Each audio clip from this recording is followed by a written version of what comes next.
sitting on this dock, skipping my rocks. I won't move till we can find another way. Record. Very, very important. I'm sorry. Okay, now go ahead, Andy. Okay. So before this world in audiobooks, I worked in what's called B2B, which is otherwise known as business development. And what we do, I managed a team of my employees and I covered all the Midwest states. So my job was to get my employees, get them personally branded in their geographic regions and make them become miniature faces of the company. So branding was the name of the game. That is how we converted sales. It was all about how they branded themselves. So that's kind of where that component of it comes in. And that's everything from social media to how you put yourself together, to what you wear, to colors you choose, to what you say. So it's a big package. So that's kind of a little bit about that. So what did you find, what does that entail? I mean, it brings to mind those PR people that they call in when somebody's going to become a celebrity and teach them how not to talk and what not to do.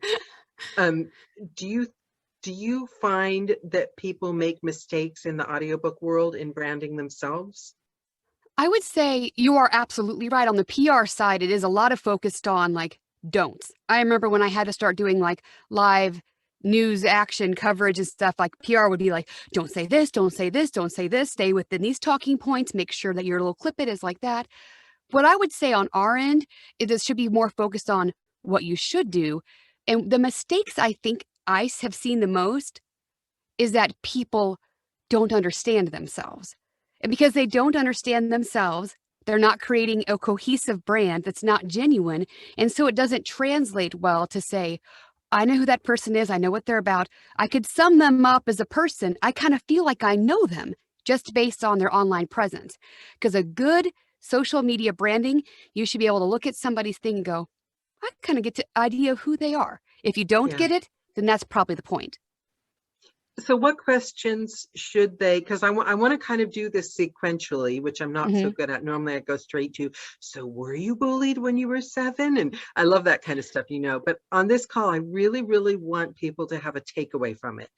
So, which is why I'm starting with the branding, and then we'll get into the interactions in social media, and then we'll get into the mental health side of it as well.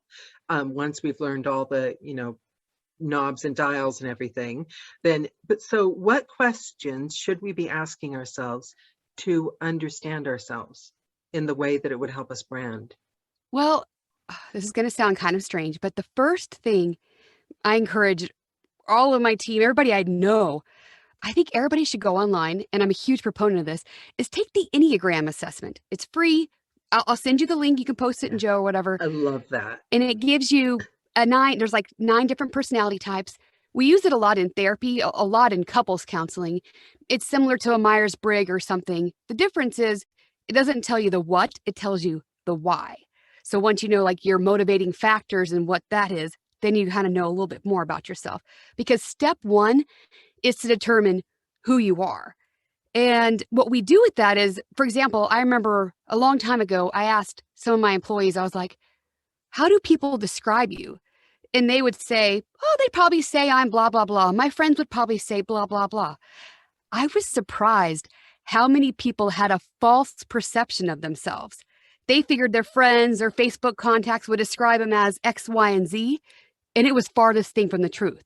So I think if you check yourself and say, like if you did that, if you said on Facebook, give me 3 words to describe me, look at what everybody says. Are they the 3 words you wrote down beforehand? Because if they're not, that's the first starting point, is to see, okay, am I even aligned with what I actually present to people? What's the public perception of me? And the second thing on that is to see if there's commonalities. Can I say something about the first thing real quick? Yes, please. That, I don't want to get off subject. I don't want to interrupt, but I'm afraid if you go to the second thing, so that strikes me a lot, because I have this thing, whereas I'll have a revelation, I'll go through a hard time, and then I'll figure it out. And I think, oh, wow, I'm going to show the world how smart I am. I'll post. I figured this out. Oh my God. And I'm thinking, I'm so authentic. I'm so brave. I had a horrible last few weeks and look what happened in this. And I figured it out. And then, but people aren't reading your posts from who you are. They're reading your posts from who they are. So I get all these, oh, I'm so sorry. You'll be better. But I was like, You're like, I was that's not the posting point. that I fixed it, but we don't know each other. We only know ourselves. So if you don't even know yourself, like you said, then how are you going to even represent? Okay. Point 2. Sorry, I interrupted you. No, that's absolutely right. Because I think you'll notice that if people sometimes, first of all, people sometimes just don't understand, period. I've seen comments on threads and I'm like, I think they're missing the point entirely. Or either that or I'm just, what? I read that totally different.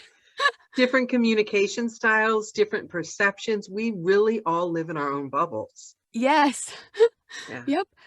So just kind of touching back, I had mentioned finding out if there's any disconnect between what your perception is of yourself versus how you portray yourself to the world.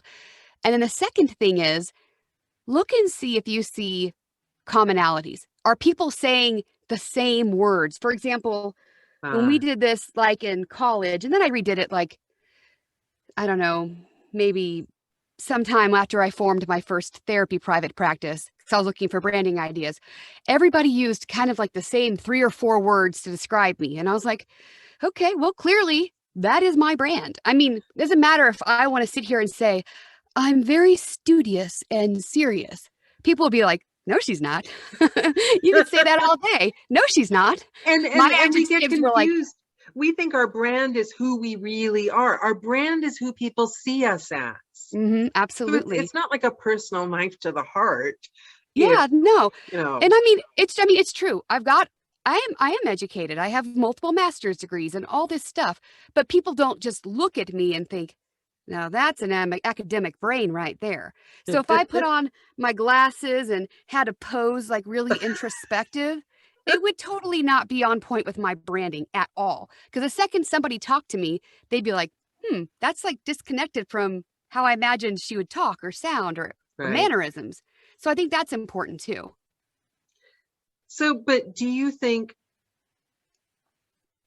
okay, so that having been in the corporate world, and it is the same. We're all eccentric and weird and quirky in the narrator world and the acting world, but there's still people judging you to see if you fit with all the other weird, eccentric, quirky people. So how much do you dictate your own brand or let your brand dictate what you do? I kind of do a mixture of both. I think it reminds me, I was just talking to Jennifer about this the other day about how sometimes within the acting realm or even in audiobooks, we can get typecast into roles because people think, oh, this is the thing they should do. So we should embrace that because obviously if everybody keeps seeing that, there's something about this. So I don't think it's wrong to embrace that. But we can also push the envelope a little bit and say, but just FYI, I'm also interested and can do X, Y, and Z. So I think we can embrace it and also do like the but and. So that's kind of what I think about it, that dichotomy. Yeah, I did that in my publisher letters. I said, because Johnny Heller gave us some advice. He said, at the end of the day, you have to trust yourself. He did it in different words. His were funny, but it was like, you put what you want on your website. You don't just follow the rules, because I was collecting all the rules. So I sent the letter going out. Okay, I've added some of my religious nonfiction right next to the psycho killers. So, that's awesome. Okay. So you're branding. You're getting an idea of how the world sees you. Can you change how the world sees you? What if you don't like the brand that comes back at you? I think people reinvent themselves all the time. I think that's kind of the beauty about the creative industry. I mean, even just looking at like pop culture icons like, Cher, for example, I think she's done a great job over the decades of just keep reinventing herself and keeping, front and center mainstream. But I absolutely think it's positive. And I think there are people even right now who, like, in my head, I'm like, oh, I want to help them so much. And so obviously they've branded themselves one way, but I know I could help course correct them to bring them back to a different direction. So I think it's absolutely possible. I'm going to give a shout out. She's on the call. I hope she's not she doesn't cringe that I didn't ask her first to bring her up. But somebody that really, really impressed me by that was, and I'd mentioned it to you before this call, was Jennifer Aquino, because she was on the women's panel. Anna, thank you, Anna, for putting us on the panel. And I was so impressed by Jennifer because she did this thing that I find people kind of have a hard time navigating. When you're new, you have to show, I'm not saying Jennifer's new, Jennifer's got a few books, but when you're new, you have to show that you're confident, that you have experience, right? So Jennifer's on a panel and she's an actress and she's got amazing, yeah, she's just said, I am new. Do you see what I'm saying? But she can own that She's because so she's got humble. serious confidence to back up the humbleness. So, but she did this thing because she speaks well to getting work with publishers. She should be proud of that. She's very professional in the way she presents herself, and in almost an intimidating way. Like, she seems just so competent and professional. But on this call, she's on the call with people that have, like, you know, hundreds of books and everything. And she didn't do the, well, this is what you do, right? She did it in such a respectful way, I've done such and such amount of books, not I've done such and such amount of books. This is my background. This is what I found worked for me. And I just think if you keep going back to that, and you're the other person, that you post things, right? And you post all the Clubhouse stuff, all the quote unquote intimidating stuff, but you do it kind of like, what's that old Dragnet show? Just the Facts, ma'am. You know what I mean? Your ego you don't lead with your ego. And that makes you friends at the end of the day. And, you know, I aspire to have confidence like Jennifer has in that way. I aspire to be able to look professional and put myself out there the way you do, without the ego. I tend to be self-deprecating because, and people have said to me on the calls, you know, you got to be a little less. And somebody said to me, it's an American thing. I don't know if that's true, but it's, you downplay yourself to make others feel better. So I'm interested in how I said I wouldn't jump around, but I'm really interested in how you manage to promote yourself without making it your ego and without taking away from anyone else. Yeah, I think it's a really great point. I would say the first thing is, like, relating to that is I'm a little bit of a special case in that I'm extremely extroverted. Like, literally, like, on the extroversion scale, I'm like a 30 out of 30. Whereas, like, my husband's like a pharmacist and he's like a friendly introvert. So he's kind of maybe just crossed the middle. So for me to put everything out there is no big deal. I will literally be like, hello, friend in the elevator. Here's my life story. And they're like, oh my gosh, that's way too much. So, but you do it in a my comfort zone. non-intimidating way. How do you do that? I think partially one of like my mantras, which it's kind of what you mentioned about with Jennifer, is like my mantra is, in humility, consider others better than yourself. So you're not trying to be this top person. I don't believe you should ever be like, I am the expert of X, Y, or Z, because that's when you're living in this place of superiority. There's always going to be a power struggle. And that's when you induce those feelings of envy or intimidation. And it's icky. It's not friendly. I think people are going to think you're not very approachable because you come off almost too distant. So because I'm outgoing and because I don't do it for it. I saw this great shirt and it said, like, don't do it for the followers, do it for the fun. And I was like, thank you. Thank you. Because I think there's a lot of people who are focused on social media as being like a popularity thing, like a which clique are you in? Are you in the cool clique? Are you in the cool kids club? But if you focus that mentality, then first of all, it's not going to be fun. And it's going to change how you do things. But if you're just like, you know what, I'm just going to do this because I think it's fun, and that makes it easier to just be yourself. So I don't know if that answered your question or not. It but that's did. kind of how I think about it. And that's a really good point because, you know, I've recently started, hello Clubhouse people, streaming on Clubhouse, but I made a decision. I joined Anna's call yesterday. Anna's amazing what she's created there. And I realized I thought my resistance to Clubhouse was because, oh, it's a clique. It's like the cool kids at the lunch table. But it's not. It's just like the party lines when I was young and all the gorgeous guys were on it. And you could pretend they were gorgeous. They might not have been so gorgeous in real life. But all the Clubhouse people are gorgeous in real life, obviously. But the thing about Clubhouse, why I won't join all the rooms and everything, is I realized I need visual cues, and it's not fun for me because, like you, I'm an extrovert. And if there's any silence, I like to fill that void, even if there's not silence. So Clubhouse is like a disaster. I'll be stepping on people's comments left, right, and center. Streaming is great. Come join us at Joe. But Joe is fun. Other people might not think Zoom calls are fun. I think that's the difference. Yeah. I didn't realize that was because I never did Joe for promo. I love talking to you guys, learning from the guests and all the guys that join. And I've always only loved it. My heart would break if I couldn't just do Joe calls.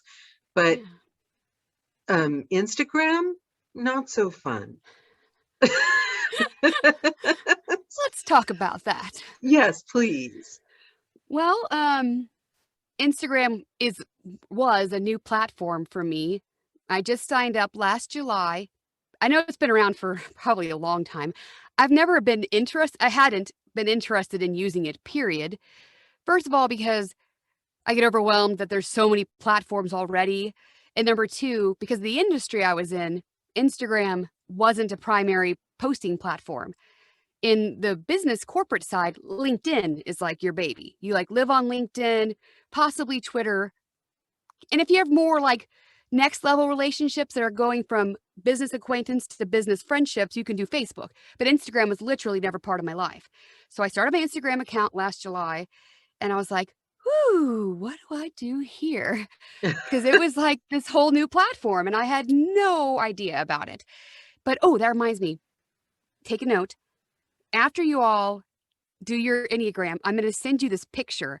There's an actual little graph that shows your Enneagram number and which platform you probably feel the most comfortable posting on based on your personality type. Ooh, and I it like is that. so 100% on target for me. So there's going to be, I promise you, each and every one of you, you probably have a preferred platform that you are most comfortable posting on. I guarantee it. For me, I hate Twitter. I can't stand it. I literally don't even go on there. I have an account. I went on there and I was like, oh, I guess I retweeted the weather 8 years ago. That was fun. Okay. I like tweeting for advertisement on Twitter because somebody said something that made me kind of make friends with Twitter. The fact that your post disappears so quickly. So you can kind of say anything you want. Well, most of us can without being kicked off. But the thing is, so I only use it for advertisement. I don't start to read the posts because yeah, they're not my group. No, yep. They're not my crowd. It gets too much. It's too fast. For me, that's a sensory overload that easily your tweets can just keep coming in, boom, boom, boom, boom, boom. And I'm like, I can't read all these. I like to do retweets. I might find something that I like and I'll go, oh, I'll retweet that. Yay, problem done.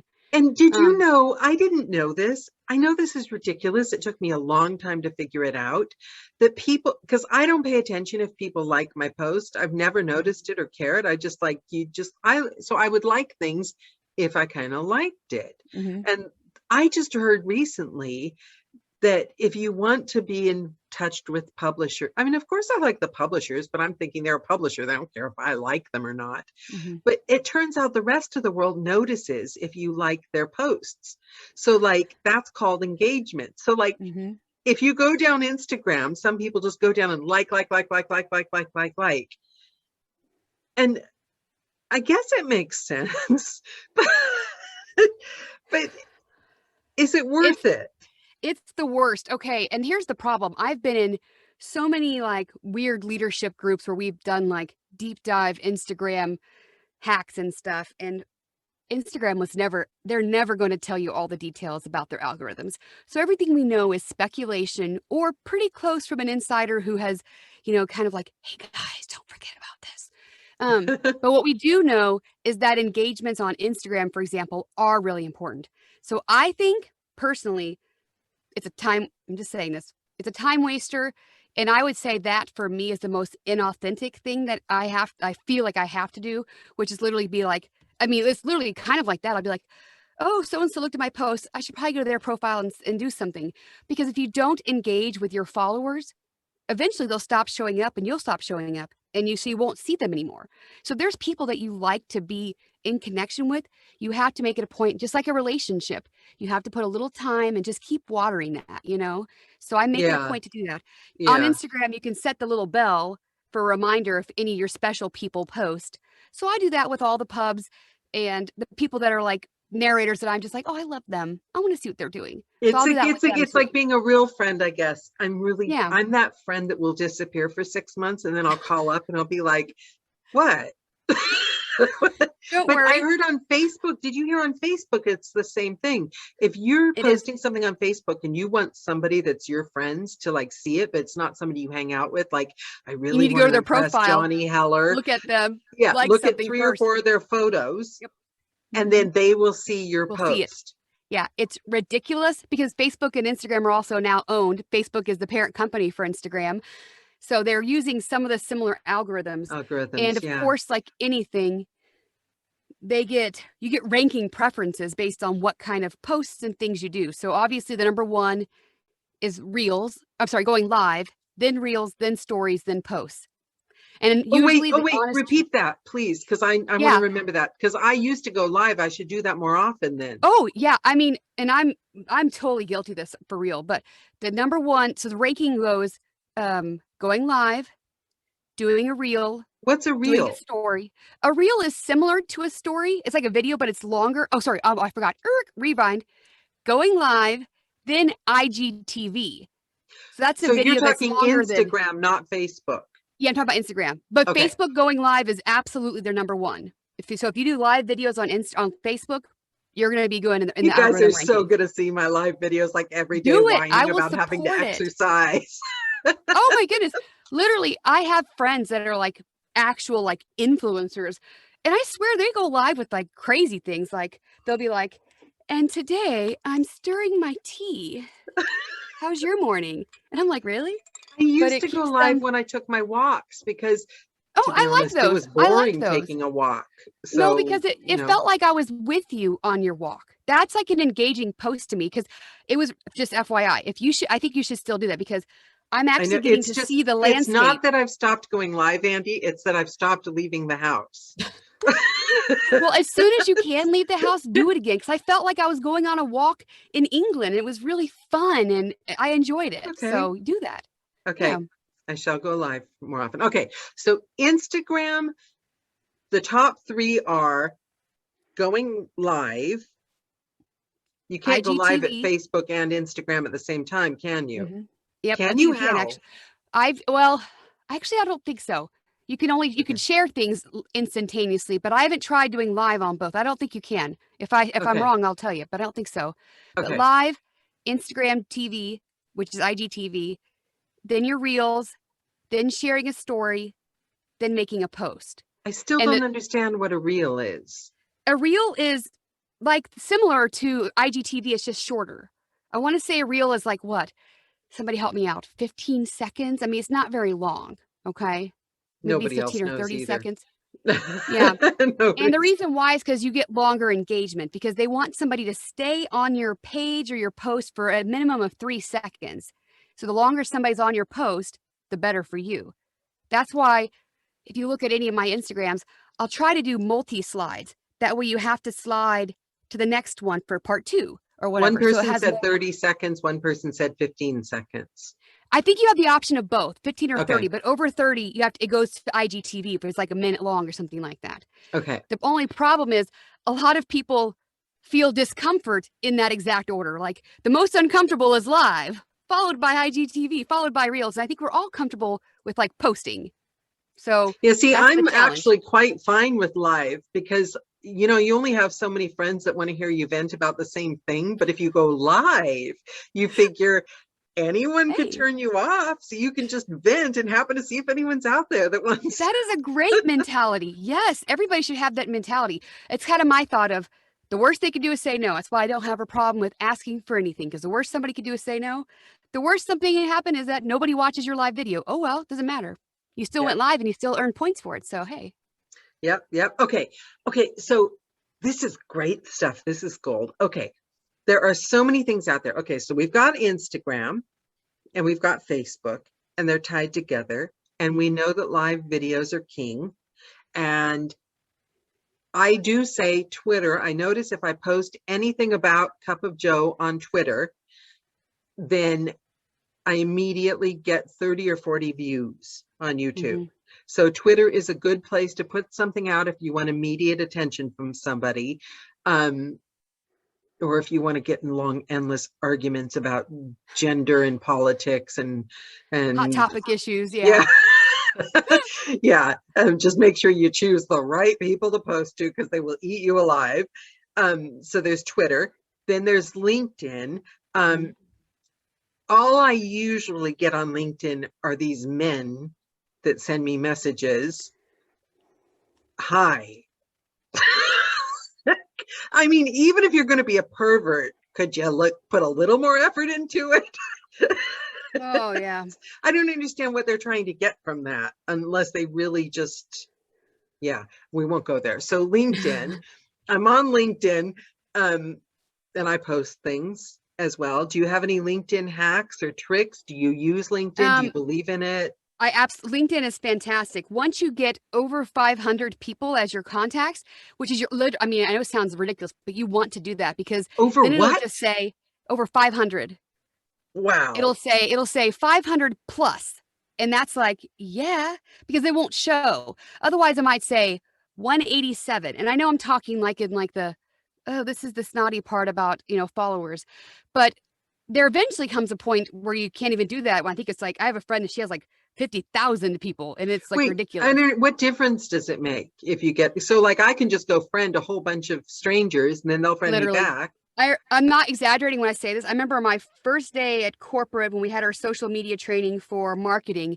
They were like, I want you guys to go right now, spend the next 2 hours and connect with everybody you've ever thought of or could think of. I don't care who they are. Try to make them in the industry, but I don't care who they are. Just get the connections. That was literally our instructions. What do you get from it, though? All you get is the little part. If you go to my LinkedIn, it'll say 500 plus, I want to say. Yeah. And it's just a stupid prestige. Look at me, I've got 500 plus people. But it is a thing that people actually try to achieve. So it's funny because this is the stupidest thing, because on YouTube they have like algorithms and everything, right? And I know your average like 15-year-old gets up and does like a Primark haul or does like a makeup tutorial, and they get like 8 zillion followers and subscribers, and I go around bragging about this number because it's so cool, and I like check it like 4 times a day, and it's the stupidest thing. We have I think we have like 4,000 or something on the playlist, the Cup of Joe playlist, but my whole YouTube channel has almost 21,000 views, and to like your average like real person or influencer, that's a huge deal. That's huge. To me, 21,000 is like, I'm really old, so 21,000 is big numbers. No, to that's me. a great accomplishment. In my mind, I'm an influencer. I'm ready to start doing headstands on a beach in Bali. Do some burlesque stuff for us. Get out the video camera.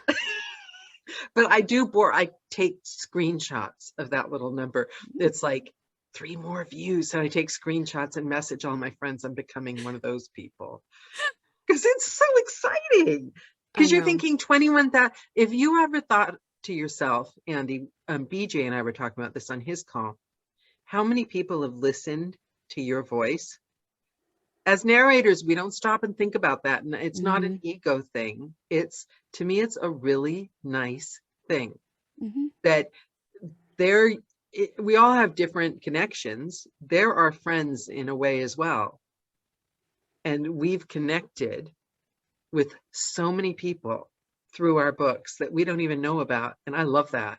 It makes you feel cool. Like the world's a big, comfy, cozy, like when you work in a coffee shop and the customers love you and you love them. And it feels like it's a generous, kind, lovely world out there when you think like that. I want to think like that about social media. Do you know what I mean? Because Yes. they can be, I think, if we create our own spot, like get the list from Andy of all the different platforms and the uses for them. Ask yourself which ones you're most comfortable with, and then create your own really friendly world. Yes. Curate Facebook and just snooze the people. Anytime you see a post that's annoying, snooze it.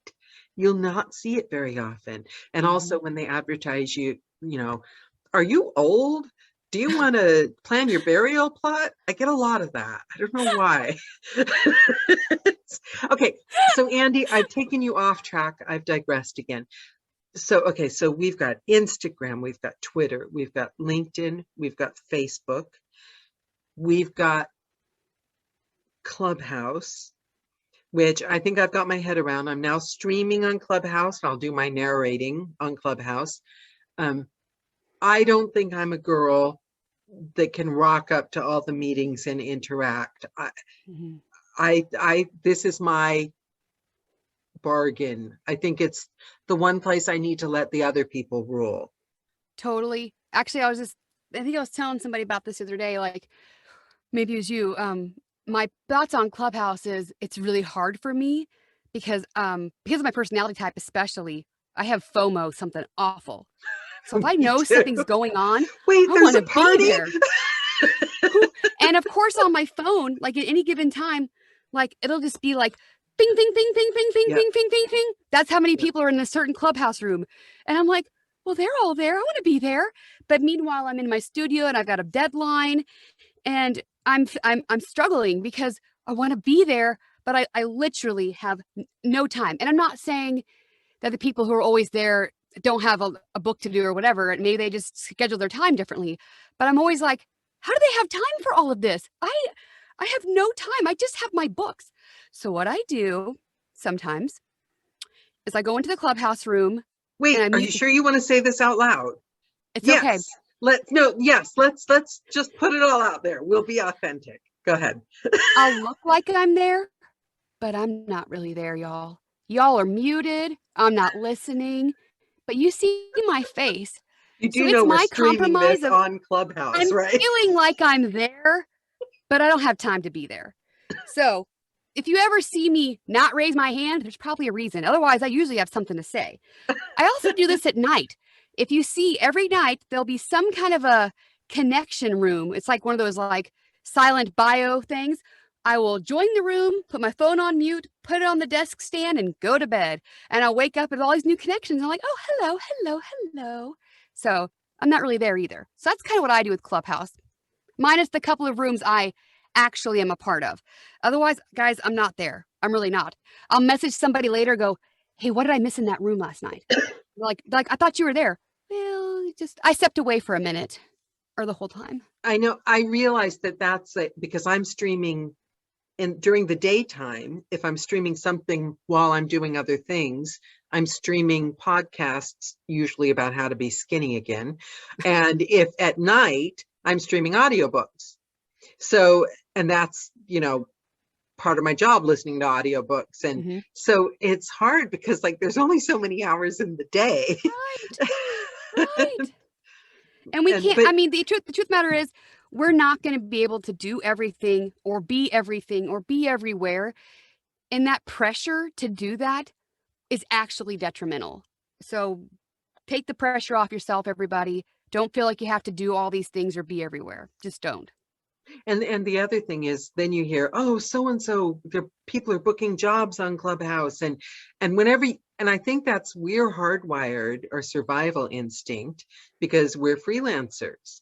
We're looking for work from the minute we wake up to the minute we go to sleep at night. Even if every veteran narrator I've had on this call, they've been like, well, I can afford to choose my part. And then they immediately, like a deer caught in the headlight, go, but I still want to work. I'm still open for job, because that's our job, to always be open and available for work, because a great opportunity could come up at any moment.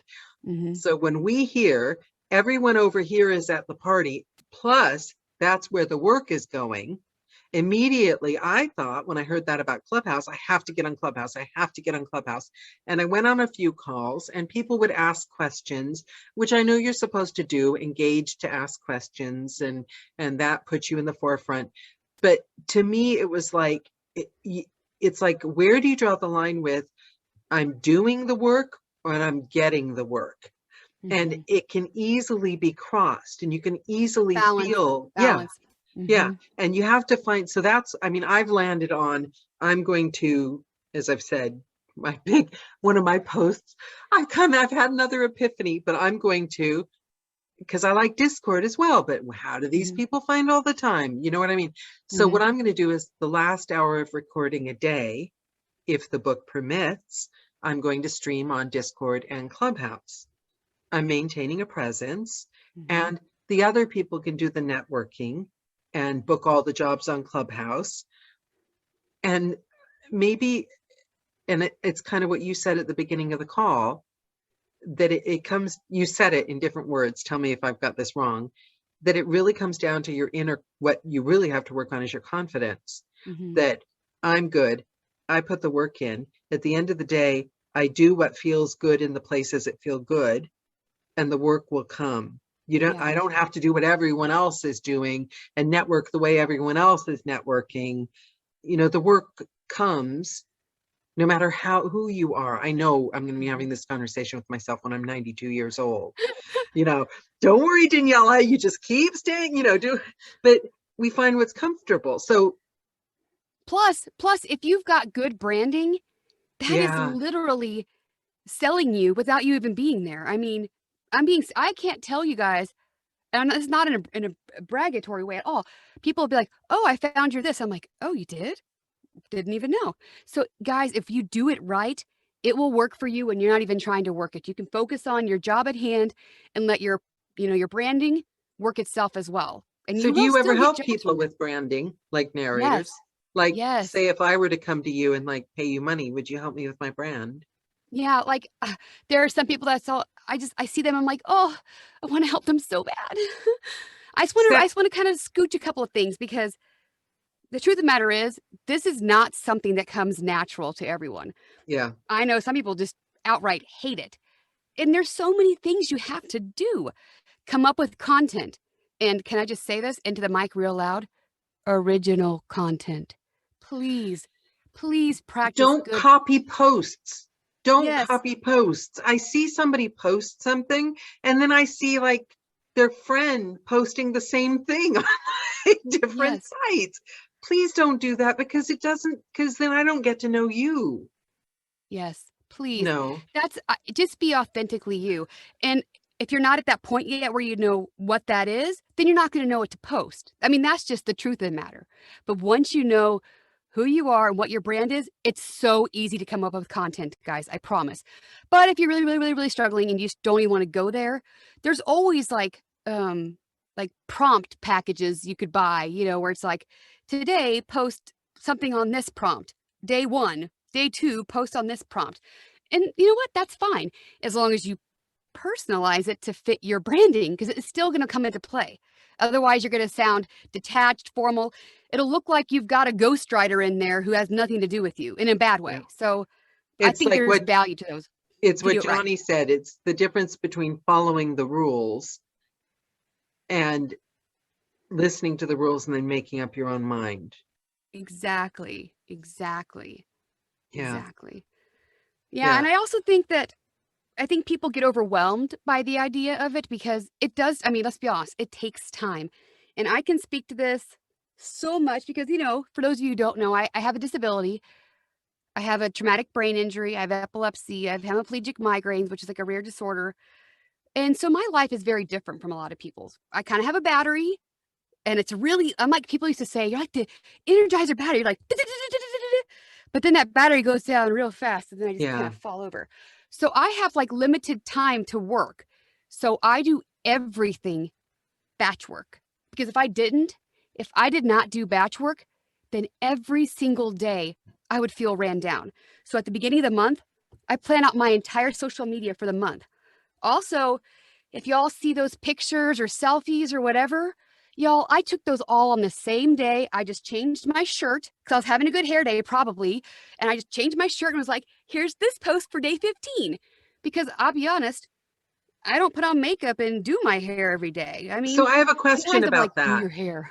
So when you say batch, it wasn't MailChimp, it was that other one where you schedule things and it sends it out. What's the name of that program? Do you know? Oh, like a content scheduler where it'll program and Yeah, I send it out can't to all your remember the name platforms. of it. Yeah, Hootsuite. it's like it sounds like an owl. It was Hootsuite. Yes. Hootsuite. I I used think it that. costs like $40 a month or something No, like it that. was free. It was free when I used it. But the problem I ran into is I would do like announcing such and such release of the book. And then every single time something would happen and the book would be earlier, it would be later. And Yeah. like nothing I planned ahead happened when I planned it ahead. So Yep. I mean, how do you have Well, them see, automatically go out? that program didn't work for me. So I have and I'm old school. I have an actual like planner, like a book, and I write down like, so like Monday it'll be like social media, SM, and it'll put like a keyword like selfie in red shirt or whatever. But if something happens, I'm like, oh, I want to switch that. I literally will like draw an arrow and move it over and say, I'm going to post that on this day instead. But I still have it there because that way I'm not stressed out. That way I'm not like, oh golly, I got to think of something to do today. I hate that feeling. I So don't you've want to got be them stressed. saved I in a don't want to be anxious. folder, like a whole bunch of selfies for the whole month saved in a Yep. folder. I have and them all in my selfies and my favorites, and then all of my Canva or book brush stuff that I've done. I have it all saved together, and then I just know I can pull it, and that and makes I it love the really book easy for brush me. stuff. Okay, so there's so many things. So let me just go back to the beginning because I'm aware I'm trying to keep this sequential. But I'm so bad I keep dragging you off course. So strong brand, guys. Ask other people questions about yourself. See if the answers match. See if they match what you think about yourself. If you're interested in it, check out the Enneagram thing. I've done it. It's really fun. Then once you've got an idea of who you are and who you want to portray to the public, ask yourself questions about Instagram, Twitter, Facebook, LinkedIn, where you're going to post, where you're going to show up. Are you happy to do live videos anywhere? If you're comfortable doing live videos, then that's going to we're right. That's video is the first and live is the best way to be noticed in the algorithms. Am I getting it right? I'm just recapping everything Andy said. Tell me if I've got it wrong. And then take control of your schedule. Once you decide what you want to do, where you want to show up, forget all the other parties. You're not going to be able to do it all. You're going to seem disingenuous. You're going to go crazy and you're going to pull your hair out. Not a good look for a narrator. So do what you feel good at. Ask and let yourself. Let me touch on that. Yes. There was a study done in 2020 about social media and how it impacts our mental health. And the thing that they came up with is what's called social media envy. I kid you not, that's what it's called. Social media envy. And it impacts our feelings of self-worth, anxiety, and depression. And so even I remember going through something kind of like this where I was seeing what everybody else did. I'm like, oh, that is so cool. I wish I could do that. Oh, why didn't I think of that? Or, you're always like seeing all this stuff. And eventually I literally was like, what is wrong with me? I've always been like literally super content with myself and what I do. And then all of a sudden you look over here and you're like, oh, well, that looks cool. Yeah. And so I straight up bought a book about comparison, like don't compare yourself. Don't worry about it. So what I had to do for my own mental health, and this is not in a weird way, please don't take this sound. I don't spend the time on things because it's easier to not be like, well, what's everybody else doing? I want to make sure I'm doing what they're doing. Don't even fall. That's like a trap. You will get trapped there. And either you're going to have the envy and you'll feel bad about yourself or you'll end up copying. Don't do any of it. Just June is audiobook month. I confess, about a week in, I snoozed every single post and person that posted any June is audiobook month because I thought I'll catch up with you guys in July. I love you. It's all good, but I will not love you at the end of the month. The 10 photos. And it was just too much. It was just the day. I remember the day I snoozed everyone was the day it was. How many audiobooks have you done? I can't. We've got a question for you. Yeah. Melissa says, for Andy, what program did you use for your epic anniversary video? I missed that video, I think.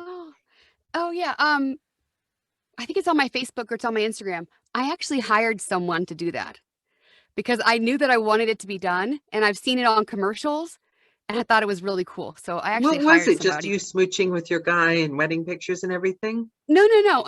Go to my Instagram. If you look back to like the beginning of June, which is my 1-year anniversary, I Oh, have for an anniversary audiobooks, post. not for your husband. Yeah. Oh, wow. Okay, I need to see that. That's cool. Yeah. And I'll That's be honest, I'll probably keep doing it. I think that was a cool, like in my head, I was like, I'm gonna make this a tradition. Every year I'll pay somebody to do this because that was different and unique. And I think that's another thing. If everybody can find their like one thing, which obviously at some point I'm sure somebody will copy, but find one thing that's like your thing, that'll kind of help make you stand out and pull you apart from everybody else too. And also, you can afford for people to take the idea, if you've done what you've said in the beginning and you've shown up yourself with a pure you, right? Because they can take I've had lots of people interested in using Joe for different things and doing a lot of the things that we do on Joe, and that's fine. And I encourage them, and they've grown into different great things, but they're not me. Yeah. Right? They're not Anna, welcoming Wednesday people. They're not us hanging out on our Thursday calls, with a drink in hand. So it's like people can copy ideas, but they can't copy the spirit. It's impossible. Absolutely.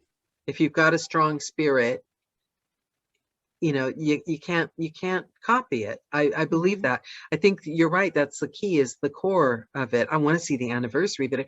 And also another really good point that brings up, and I think this comes to the mental health side of things, is you did something that I'm very bad at doing. You celebrated a 1-year anniversary. You created a celebration. I'm very bad at this, like very bad. Like I would forget it was my birthday. I'm not good at celebrating the moments and recognizing them. And somebody said they lit a cake and candles for such and such amount of books. And I was like, wow, I don't remember any of the highlights or any of the exciting things because I didn't stop and commemorate them. And do you think that's part of mental health? Absolutely. Like even when I work, especially like when I worked, for example, I spent a long time working in the addiction field, addiction and recovery, and we celebrate every milestone, 30 days, 60 days, 90 days, 6 months, 9 months, a year. And then we Why? also, on the flip side, we look at anniversaries in the mental health side, like this is the anniversary of a death. This is the anniversary of the loss of a friend or whatever. Milestones and celebrations are super important because not only do they help us stay in a mindset of either future forward growth, or we can look back and see how far we've come, which makes us be like, wow, I did that. And we need that. We have to celebrate. And I'm also, literally, my birthday was June 9th, and I wanted like an entire birthday month. So that's just me. So of course I want to celebrate everything, but it really actually is like, there's like actual research backing up celebrations of milestones. So literally if it's like, whoo, I got 1,000 more steps today. You know what? I'm going to celebrate. I'll make a little TikTok video about it. Whatever. I don't care. But Do you know what, do something Andy? about I it. think I love you because that just described my entire life. I've never celebrated or spotted anything. I worked the day of my marriage and met my husband at the place and didn't tell my parents. Right? I went for my brain tumor surgery by myself and didn't tell anyone. Right? Because I always thought, get on with it, fix your schedule. You got work to do. Don't let your life be disrupted by things. But as a result, my life has just been one long, either before or after the next diet. Like I've not got any. So, and what you said is really, really meaningful to me. Mm-hmm. You said you're congratulating yourself on where you were. You're acknowledging. Is that what you said? You're acknowledging mm-hmm. your next stage. I've never acknowledged anything once. Yeah. That's to me the best way to actually do like an internal ego boost, because it's not like, look what I did, like to anybody else, and you're not doing it in front of anybody else or for anybody else. You're just acknowledging, wow, this is what my journey has been. And it's so fun. I love acknowledging our journeys. So important. I love that. I'm going to have to think of something to celebrate. I'll always have Oh, ideas if you want to know. yes, yes. I might need to pick your brain about that one, because yeah, I love that. I was a tiny bit, part of me was like, I saw somebody, they bought themselves a cake and lit candles because they had like 100 books or something. And I was like, really? My first reaction was, seriously, how do you have time for that? Get And on with mine's it. like, that is 101 books. awesome. And part of me was like, I want a cake. Mhm. I love that. I really love that. I think of everything in the call, if we celebrate a bit more, it's how you feel, isn't it? Mhm. Because all the stuff's going on social media, none of that has to affect us. We Mhm. direct how we feel. What other ways can we keep ourselves sane other than just, that's why I probably didn't see your video, because if you posted anything about June is audiobook month, I snoozed you. It was probably right in there. Yeah. No, actually, it's funny because when June's audiobook month came out, I was like, wow, I have an automatic 30 days of content for free. Like, you know what I'm saying? Like, no work Yeah. done. So now July's already done because I already planned it with June. For me, social media is a problem. And actually, in that same study about the impact of mental health, it said that, unfortunately, women struggle the most with social media. As in, we're on it more than men, we become addicted to it, and we're impacted by it the most. And I was thinking about this. I was putting my therapist cap on, and I also have a master's in sociology. So I'm thinking very macro about humanity. And part of me, I'll be honest, gentlemen, part of me thought, well, maybe women are doing so much because we have glass ceiling phenomenon that we have to deal with just in of itself. So sometimes we have to work harder for things as a gender. But taking gender out of it, women have always been this, like, think about it, like, is anybody agricultural in here?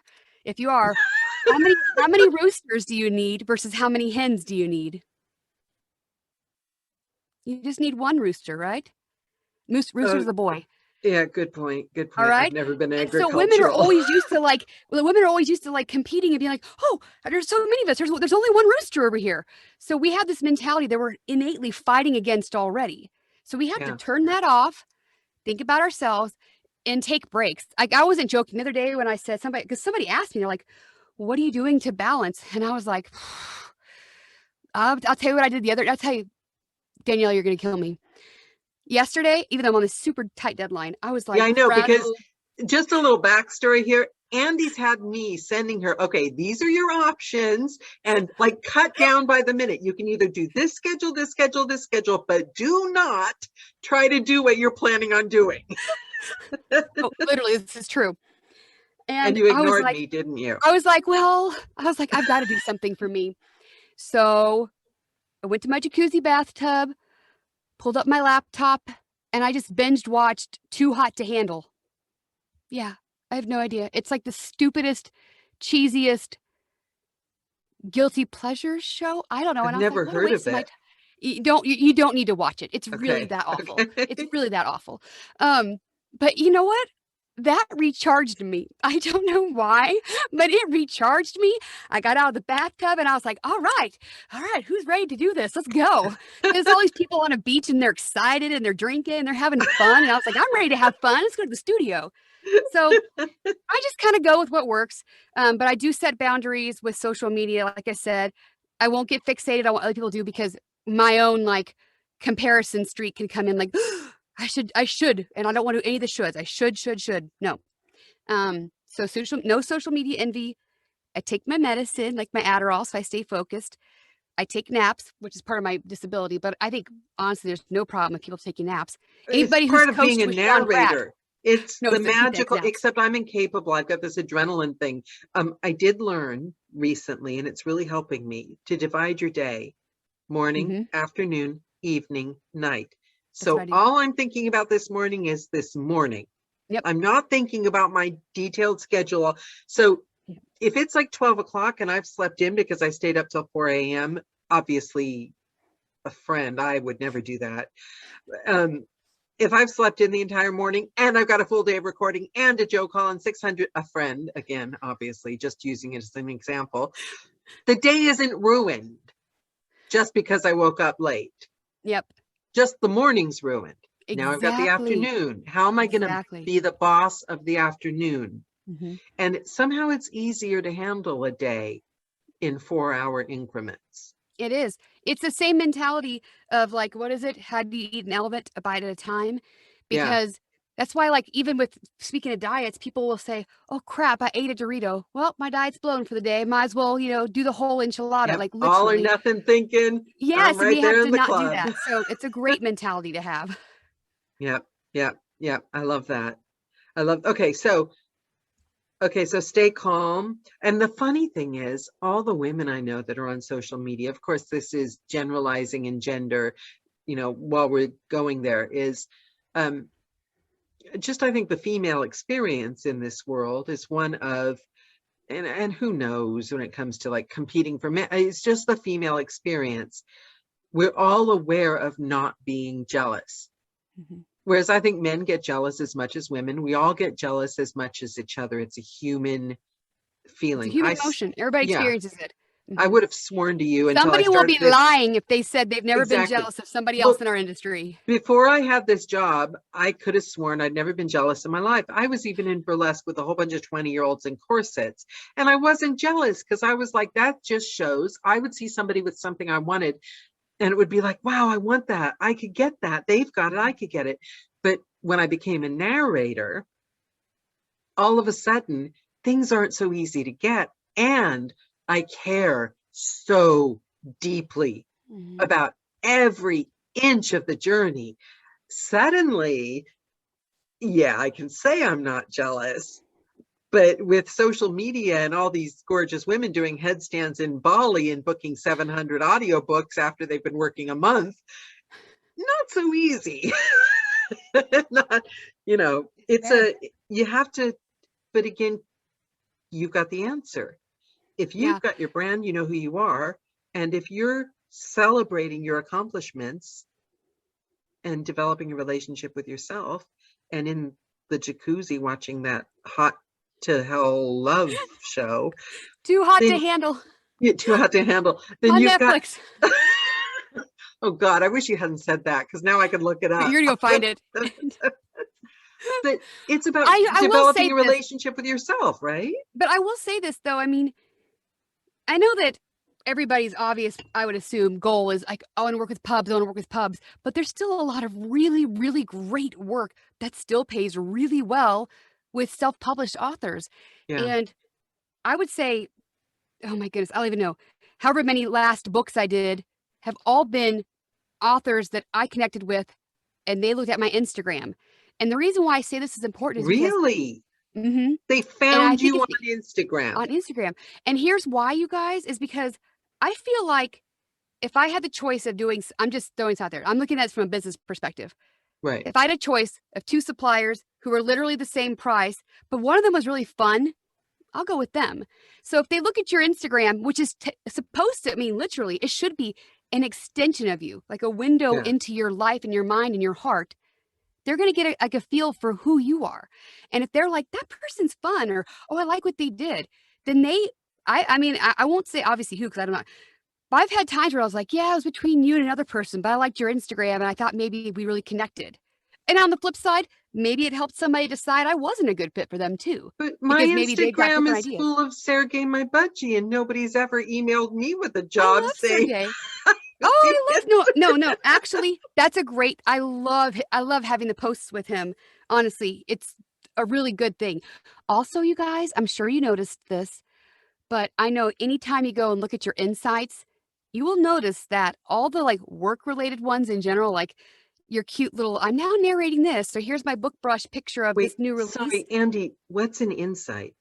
Oh, okay. So on Instagram, on your posts, it'll say view insights, and it'll tell you like how many people have liked it or viewed it or whatever. Oh. And so what you'll be able to tell is, okay, which of my posts are performing better? And so you'll say, okay, obviously people like when I do X. And maybe at the beginning, I didn't know what I was doing. And I was just posting all kinds of things. But then how do you marry that with being genuine and being authentic and well, with the mood if you're analyzing? If you're already genuine and authentic, those fun posts are you versus like the work posts. You know what I'm saying? Like I do it. I always say like now narrating, and I put my current thing. Nobody really likes those other than my friends like in the audiobook world who are like, oh, good job. But like external people don't like that. They want to see what's going on in my life. So for authors, perspective people, they want to see the personal, genuine me side. But I'm still going to promote my books and everything. I just intertwine it. But you'll see on your insights, those don't get as much as your you stuff. So it is what it is. Can I please bring up, because somebody had it wasn't a question, but am I able to bring up the group that you recently started? Because somebody posted that they also have disabilities. I won't say the name because it wasn't a question, and must prioritize and pace themselves or set themselves back for days. Is it possible to link the group that you started in, say, the about section, or do you want to tell them a little bit about it? Yeah. I started a group that's for audiobook narrators and people in the voiceover community that struggle with disabilities, because we just have special needs. And I don't mean that in like I'm saying like there's things that we need to do differently, and maybe accommodations is a better word. And sometimes, like, I'll just give you an example. Anybody who's narrated on Discord or has watched somebody narrate on Discord, that's the absolute kind of like gold standard to say, oh, so that's how people do it. But if you watch me narrate on Discord, it will look nothing like them. I have to wear these special prism glasses because I have double vision out to 40 inches, so my eyes look all funny. And because I have cognitive processing disorder because of my brain injury, my brain can literally only read like 1 or 2 sentences. Then I have to stop, I have to punch out, and my brain has to kind of catch up. So whereas people on Discord are reading like full pages, and I'm like, I don't look like them. I look so different. That's okay. Yeah, and that's all right. But I wanted to make a space so other people who maybe have things that are like, I don't know what to do about this, or how do I tell people about that? So because we're celebrating diversity, we should be celebrating all differences. Thank you. I appreciate that. We're all. So if anybody wants to join, please do. Please do. So it's a really smart community. Is there a specific link, or is it a Facebook group, or? It's a Facebook group. I think I have it publicly posted on my wall. Okay. And I can send you the info if you want to, but I think it's called the 15% Club, because people with disabilities represent 15%. Yeah. Somebody's looking for the link. So somebody says could you post it there for them, please? Thank you very much. That would be wonderful. Okay. Yeah. Because if it can help anyone or anybody's interested in it, I don't want that one person to miss out on it, because I think it's hugely beneficial. And it's all about reaching out. Like the other day this isn't anywhere near the same level. It's something totally separate, but it's just an example of reaching out. I reached out because I knew I had to live stream and I was feeling stressed out, and I got on Discord, and I probably wouldn't have stayed, but Christopher Meyer was there, and Stephanie was there, and after a while, and Mandy was there, and Jennifer was there. And it's every time we reach out to help each other, and somebody else is there to help us with a hand up, even if we're having like a bad day, or if it's something deep and personal that, that's causing us worry, or we're comparing, or anytime we reach out to help each other, then we get stronger. Don't you think? Absolutely. Yeah. And I love that. I think we can all do that. And you've helped tremendously. Are there any other hacks, anything that we've left out? Because we've covered a lot. I was just saying that I've definitely, out of my experience so far, Instagram has been my primary platform, because it's where I get most of my work from. And even if I find a lot of writers, though, how are they seeing? Are you friending a lot of writers? How are they seeing? Let me say that. Okay, let me say something to that. So what I'll do is I will do like a cold call author search on Amazon and try to find an author. But what I do is I'll go on Instagram, and they're always there. They always have a following or a presence. And I actually will look at their profile just the same as you guys would look at a book cover. I'll be like, what's their Instagram like? Because to me, that does give me an inkling as to what their sales marketing strategy might be like. Are they strong? Are they, do they have a presence even? And if I like it, and I can kind of, even me, I'm kind of like, I can kind of vibe with them. I always reach out to them on Instagram directly. And I've landed lots of books by cold call directing them on Instagram, not emailing, just Instagram. And there's something kind of more personal about it, because your profile, please, if you do have an Instagram profile, make sure it's public. Anyway, so keep a separate one that's private for personal life, but make a public professional one. But you're vulnerable. You're out there with your profile, so they can see everything about you too. So it automatically kind of feels a little more intimate, because they see they have a message. They're like, well, who's this person? Let me go look at their thing real fast. And before I message them, I may strategically post something I want to have relevant, like just finished a cozy mystery. And I reach out to cozy mystery. Exactly like the book on cold contact. Do you know what that brings to mind? Be friendly and give people a hands up. But Andy helped me with something, because I had somebody reach out to all my contacts and contact all my writers and hit them up for jobs. Y'all, and ask to should do I tell them their the trick? books. Yes, please tell them the trick. Andy saved me, and everyone should do this. Everybody needs to do this. Because it's just smart. And you may already know this, but if you don't, listen up. So in the business development world, we have what's called your book of business, which is basically your Rolodex of all your contacts, people you have relationships with, whether you're currently getting sales for them or their prospective customers, whatever. It's the same thing. So on LinkedIn, starting there, you can make all of your contacts private. That way people can't go onto your list, find your contacts. So what that means in like the sales side is, oh, well, they might be getting sales from this person. I'm going to reach out to them too. You're just giving them like leads for free. So privatize your LinkedIn contact list. You can also do this on Facebook. So on Facebook, even if you're my friend, I want to say, yeah, I think my contact, I think it'll show mutual friends, but my contact list, my list of friends are private. You can't see them. And unfortunately, Instagram does not have this option. Everybody can see who you follow and who follows you.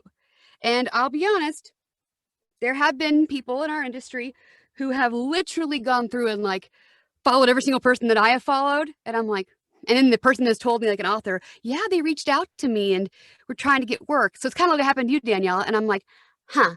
Now, let's be honest, though, at the same time, if some of y'all have a similar genre that you work in, you may have overlapping contacts. Yeah, because and that's a different thing altogether. It's like, altogether.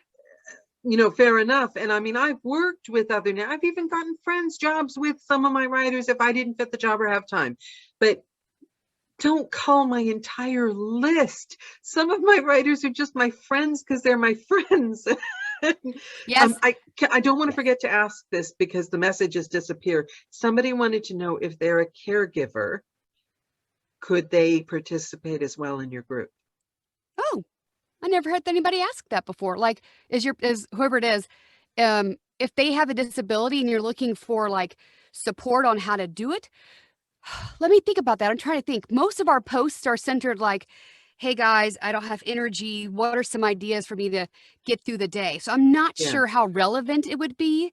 I'm not sure how relevant it would be. What I'll do is I'll send you the chat later on and you can look for that question. Whoever it is, message me on Facebook or add me and we can chat. Because if it's something like literally your life revolves around being a caretaker, then it's similar to us. So I'm in a TBI group, for example, and it's caregivers and survivors, and we equally get the same amount out of it. So absolutely, I think that might be all right. So give me shoot me an email or a Facebook message. So I don't want to say, because unless they have question in front, I won't announce their name. So the person that asked the question about caregiver, please send Andy a message on Facebook, and she'll have a chat with you. Yeah. Okay, sounds good. Okay, so oh my gosh, we've covered everything. Does anybody have questions, like any specific questions or anything that I could answer? I'll be brutally honest. And you guys, if you have a question, type it in. And what we'll do is I'll give Andy our famous end of the call question, and you can be typing while Andy answers. If there are any questions, then we'll ask them after. So Andy, what are your words of wisdom, final last words for people that are going to be watching this YouTube video in the next 60, 70 years? What would you like to leave people with, if nothing else, from this call? Relating to social media and branding in general, marketing yourself? Or anything, anything in the world. Honestly, the one thing you want to leave people with. Be yourself. I mean, genuineness is so important in life. You'd be surprised how much you can gain or lose without that quality. Be yourself. Find out who you are and then be it. I mean, legitimately, that would be something I would say to everybody all day long. I love that. I love that. Yeah. And it's a recurring theme on these calls. And it's, Yeah. yeah. I mean, you'd be surprised how many people come to a therapy session and you find out who they really are versus who they ever portray to the world. And we have to work to get them to be that person out there. So I know it's a struggle that we all have in humankind. I mean, we all wear masks, even me. And it's the I have fear masks. that who they really, isn't it ironic? And do you find this? They're afraid that if the world sees who they really are, they'll be rejected. And you see who they really are. And I bet 9 times out of 10, you prefer who they really are to who they aren't. Yes, To the I was mask. telling somebody very dear to me, this goes straight in line with it. I think that's just my philosophy, similar to I can't stand passive aggressiveness. It is my least favorite quality or character trait. And if you struggle with this, you can call me anytime and we can chat. No, I'm just kidding. But it's terrible. I can't stand it. I would rather somebody overtly to my face be like, "You're really annoying," and I can be like, "Fair enough. I have an annoying personality. I totally get it. But I respect you for that, for telling me." So I think that people do that. They act passive aggressive or they insert truth into humor to try to mask it. So we do a lot of masking in general. But you're right. The more genuine somebody is, the more I love them, honestly, because I'm getting to know the real person. And I love that. And we're all beautifully broken. So don't have to worry about hiding things. Y'all would not believe the things I've heard in my career as a therapist. You would not even believe it. So y'all are probably fine. I promise you. To go back to the theme of social media, that's amplified. Any fakeness, it's guys, amplified. it is so People obvious can to see it me. a mile away. And also authenticity. I mean, seriously, some people, I love Johnny Heller's political views. Some people might not approve of them, but Johnny Heller, nobody can deny. And Joanna, they got on the call. They're just themselves. Yep. You would have them over to dinner, wouldn't you? You'd serve them wine. You'd be good friends with them the rest of your life. Sean Pratt, Hillary Huber. These people are successful because we love them. And we love them because we feel like we know them. Because they're authentically them. Yeah. Because they're and you guys, I mean this, and trust me, please, please, please don't in any way, shape, or form take this as a talking down. But if you're somebody who thinks, oh crap, after this call, I'm rethinking my entire social media and I'm going to go delete all my posts on my Instagram because clearly they suck. I've copied or I've made up something stupid. It's okay. Honestly, you can, like, if you go even on famous influencers' social media, you will see like at the beginning, there's like certain things and all of a sudden you'll see this point where they started posting differently and you're like, there's their growth line right there. Everybody has it. I swear to you. And the trick is to let other people in on the journey.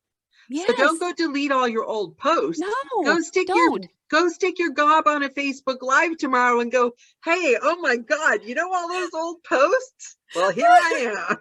Yeah, guys, don't delete them. And if you feel like that's something you struggle with, just reach out. I'm happy to help because no matter what, at the end of the day, everybody's a really lovely person. I mean, I'll be honest.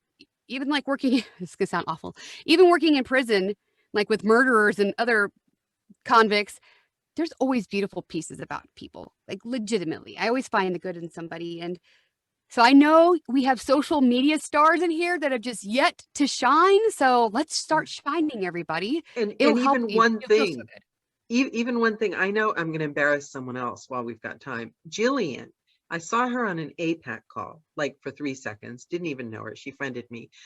Still didn't know. I've got like 700 friends or what. I don't even know how many. I don't know most of them. But a lot of them are, fun. The people that come up. And then Jillian posted a video of her doing like a Disney princess thing, TikTok or something. Oh yeah, I saw that. That was cute. Right? I was like, oh my God. So now anytime Jillian comes up, I was like, oh, that's Jillian. It just was one post, but it was one cute. Right. Everyone's going, that was cute. Everyone remembers the post. See? Because it was a moment of, this is me, like your video from your anniversary. This is me. I'm proud of me. I'm sharing me with you, Yes. And we're all on the ride together and you're letting people join in. Yeah, it was a fabulous post too. Love the princess voice. I got to check out your anniversary. Andy, I always knew you were spectacular, but this call I wish I'd had this call 6 years ago when I started narrating. I'd be, running the world by now. You are running the world. Joe takes over the world. Please reach out to Andy if you have any questions about if you have disabilities and you would like to join her group, if you have questions about branding. I'm not signing you up to do a whole bunch of things for free though, right? So you got to think about that, Andy. You'll end up with 600 messages. Can you rebrand me, please? I know I'm going to be one of them. Look at your social media, find your authentic self, go from there and ask yourself, where will I have fun? Not how many things can I do? Where will I have fun? And start with those things and let the other people have fun in the other places. And that's fine for them. Yeah. And okay. Thank you, Dave. Thank you, everyone. I think people are losing their internet. So we will wrap this call up. We didn't have any extra questions. Sometimes they come in after the call, so I'll send them to you if anyone sends me something. Perfect. Thank you so much, guys. Thank you, Andy. I think we're all going to be social media gurus by the end of the week, thanks to you. Yes. Yay. Yes. You can do it. Okay. Wonderful. Thank you guys for joining. You've all been magnificent as always. Huge love. Thank you, Clubhouse. We love you, Clubhouse. And thank you, Andy. We're all running to Instagram after this call. But she said we could book jobs on Instagram, everyone. Yeah. Bye, guys. Bye. Bye. Rhythm song. Come on, everybody, tap along. First you scrub a dub, then you tap and rub. You might have to yell when you hear the bell ring out loud and long. Oh, everybody scrub along.